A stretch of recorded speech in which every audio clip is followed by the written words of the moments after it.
Es que para cerrar esta edición de día miércoles tenemos a una tremenda invitada. Hablamos de la doctora en filosofía Alejandra Castillo, que nos acompaña el día de hoy. Ella es académica, filósofa, trabaja en la Universidad Metropolitana de Ciencias de la Educación y es una destacada autora feminista que en realidad recién, ¿hace cuántos meses fue? ¿Un mes? ¿Qué? ¿De qué libro? No, yo creo que hace unos 4 meses. 4 meses, o sea, septiembre. En septiembre del 2022, el año pasado, aunque cuesta decirle año pasado, publicó Tiempo de Feminismo, que ya ustedes lo pueden encontrar, está publicado por editorial Palinodia. ¿Puedes mostrar el libro, Alejandra, por favor, para la gente que lo quiera mirar ahí, que se interese en él?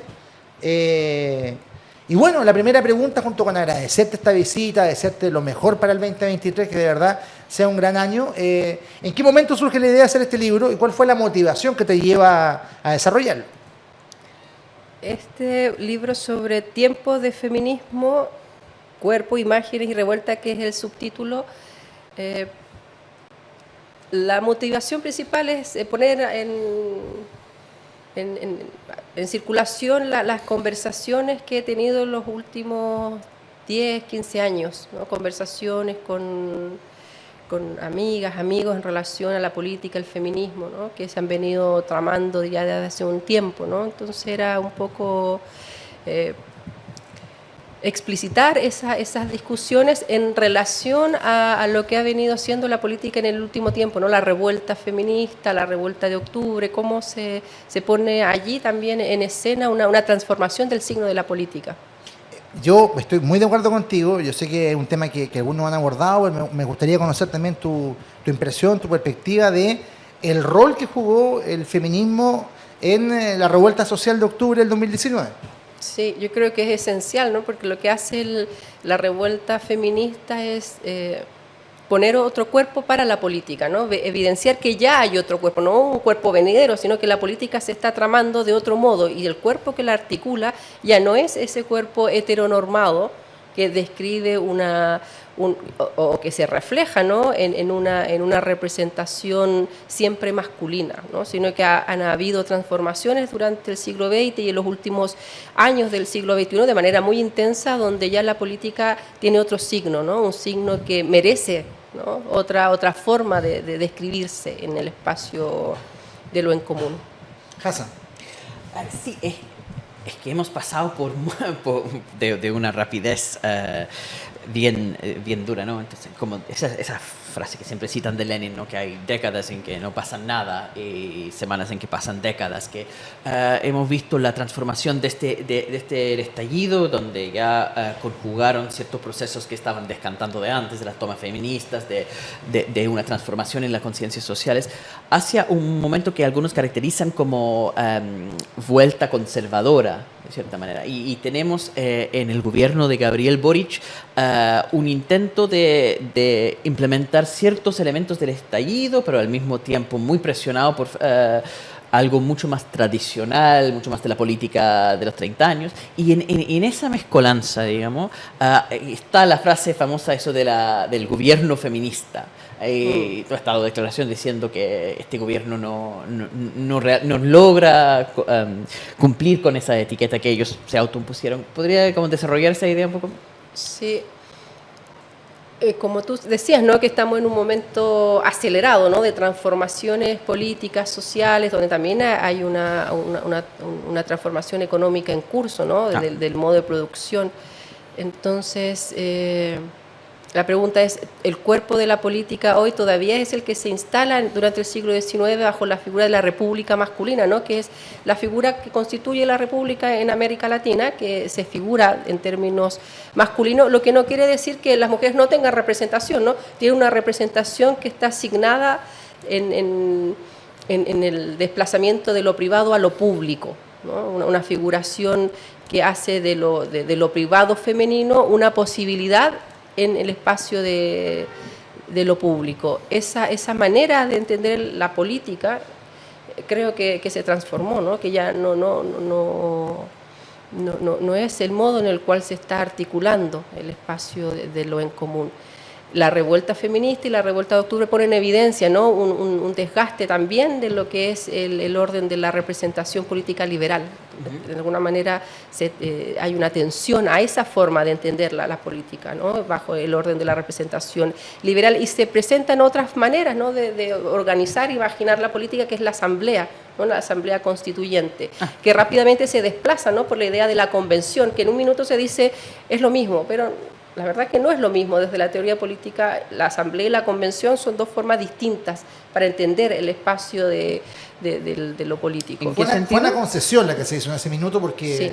no se quería que se nombrara asamblea. Pues está muy claro que el poder ahí también tuvo que ejercer un gallito, ¿cierto? Y quedó en lo que quedó. Claro, entonces allí se asume, ¿no?, ese acuerdo, ¿no?, que tiene la figura de Gabriel Boric, ¿no?, que un acuerdo donde se establece la convención y una manera de entender la representación, un orden que se describe de una manera bien específica.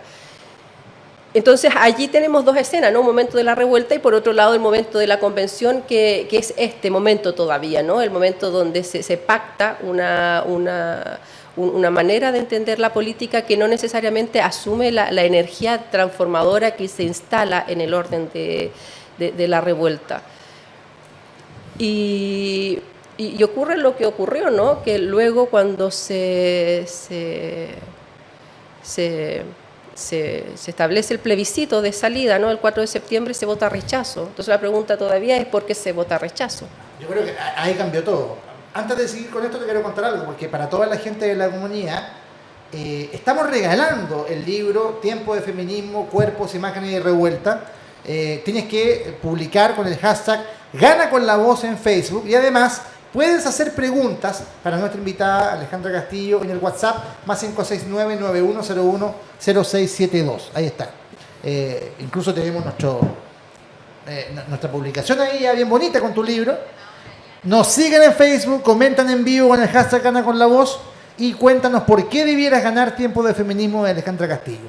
Bueno, perdimos en realidad el 4 de septiembre. Sí, claro, pero allí ¿por qué se pierde? La pregunta es ¿por qué ocurre? ¿No? Una posible manera de entender aquello es que se repone el individuo posesivo, ¿no? El individuo posesivo que organiza la política del siglo XIX, se mantiene el siglo XX y que luego en la convención, cuando se establece el acuerdo, ese acuerdo que se firma, ¿no?, en el Congreso, se repone el individuo posesivo, ¿no? El individuo posesivo lo que describe, ¿no?, es pensar su identidad en términos de la propiedad.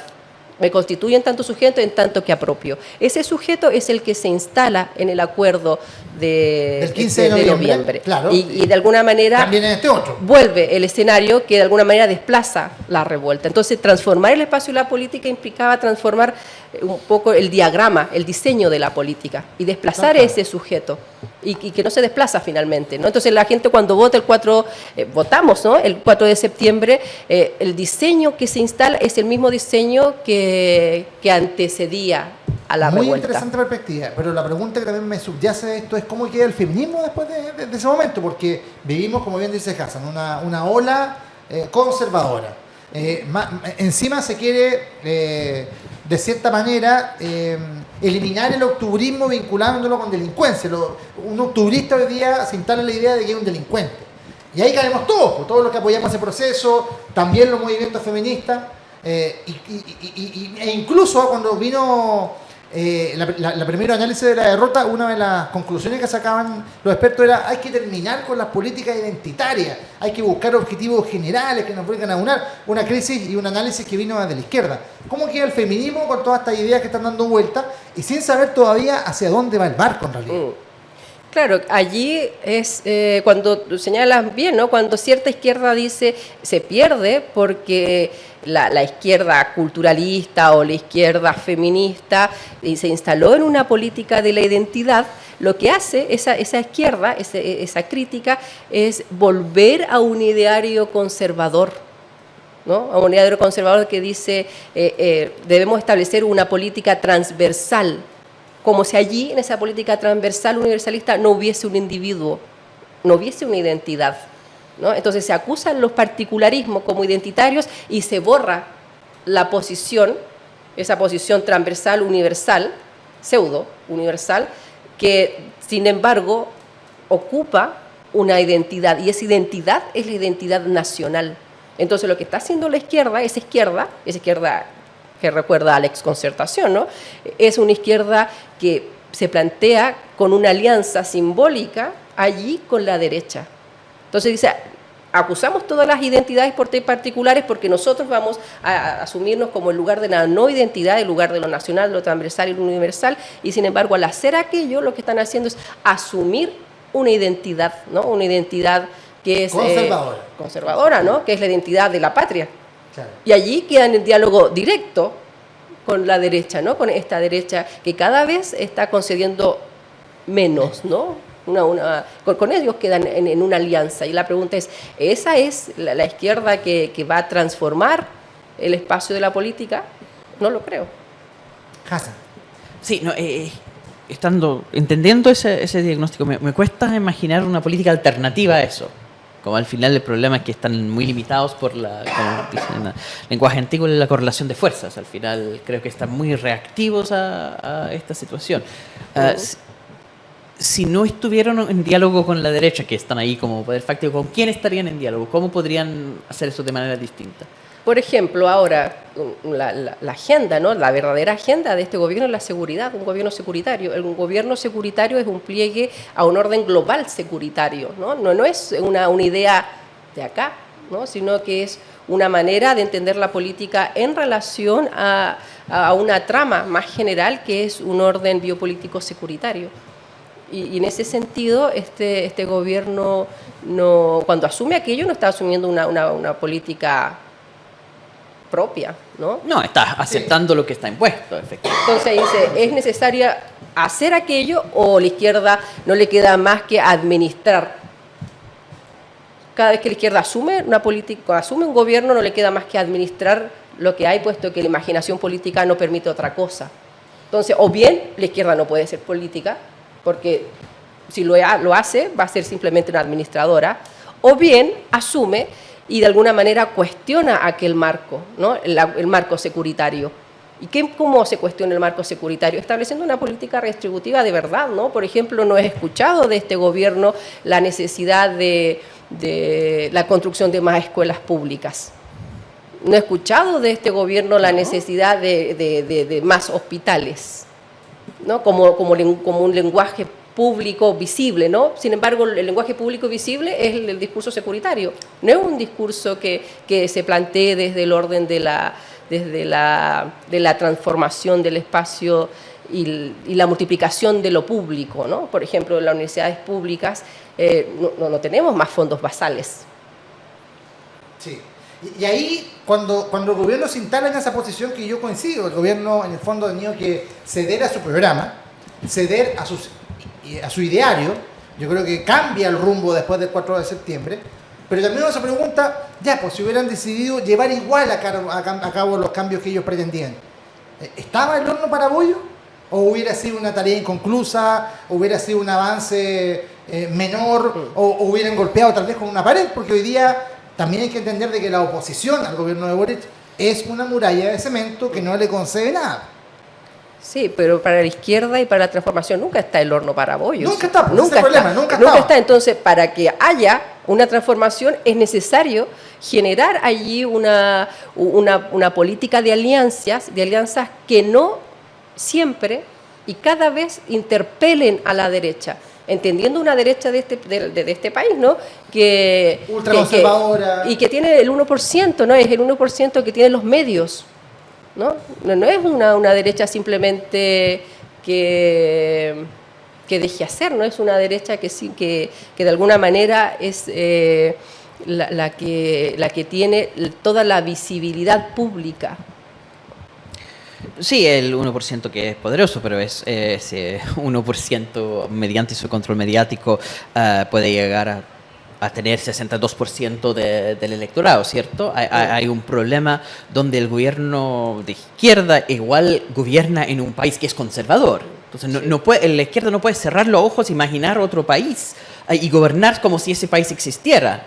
La tarea de la izquierda, asumo yo, es llegar a ese país distinto, construirlo, no asumirlo por defecto. Entonces, si están en una situación como de poder muy limitado, no podría aceptar ciertos elementos de incluso la política de seguridad como una forma de desactivar conflictos, porque están en una situación de triaje, uno busca las batallas que uno puede dar. Entonces, acá sí hay un discurso de más hospitales públicos, sí hay un discurso de ir como profundizando un estado de bienestar. Por eso la reforma tributaria, por eso la reforma de pensiones, y lo que están haciendo con el discurso de seguridad, están aceptando el poder que tiene la derecha para influir en la opinión pública, tratando de desactivar ese conflicto y ir con lo otro. No sé por qué lo pones en oposición, como si aceptar ese discurso de seguridad pública, que es una preocupación de la ciudadanía, lamentablemente, es en desmedro de ir construyendo un estado de bienestar. Podría ser una táctica para hacerlo. Pero cuando tú dices es la ciudadanía, pero la ciudadanía también se constituye en un orden de interpelación que está mediada, ¿no? Por supuesto. Es decir, la ciudadanía se constituye en un modo en el cual lo que está en cuestión es lo que establece la derecha, ¿no? No veo, por ejemplo, una transformación o un interés, ¿no? de centrar los medios, de generar más medios, ¿no? De generar allí de verdad una política que organicemos de otro modo los modos en que se describe el espacio de lo en común, ¿no? Entendiendo hoy que las pantallas, ¿no? El dispositivo de pantalla constituye el orden de la ciudadanía. Entonces, una manera, ¿no? de descentrar el espacio de la política desde la izquierda es asumir como política necesaria una transformación del orden de los medios, ¿no? Sí, se aceptó el rayado de cancha, está muy claro, no se hizo un intento por cambiar los bordes. Te voy a leer algunos comentarios que nos llegan a la gente por YouTube. Michel Pacheco, que nos dice: el rechazo ganó por su enorme presupuesto un marketing político. Miss Ivana Ramírez: la filosofía nos abre un camino para ser seres pensantes, observadores, pero también actores de los procesos. Mati Dusti: el acuerdo por Chile es en esencia la antirrevuelta del 18 de octubre, nos dice él. Gonzalo Morales: ¿el feminismo debe ser solo de izquierda? Nos pregunta, que es una cuestión que mucha gente también de la derecha lo plantea, pero con un ánimo denostativo, en un afán también de querer entender poco, ¿no? Sí. Allí también falta mucho por hacer, ¿no? El feminismo en Chile y en América Latina, ¿no? Cuando se instala en el siglo XIX, mitad del siglo XIX, es un feminismo principalmente liberal.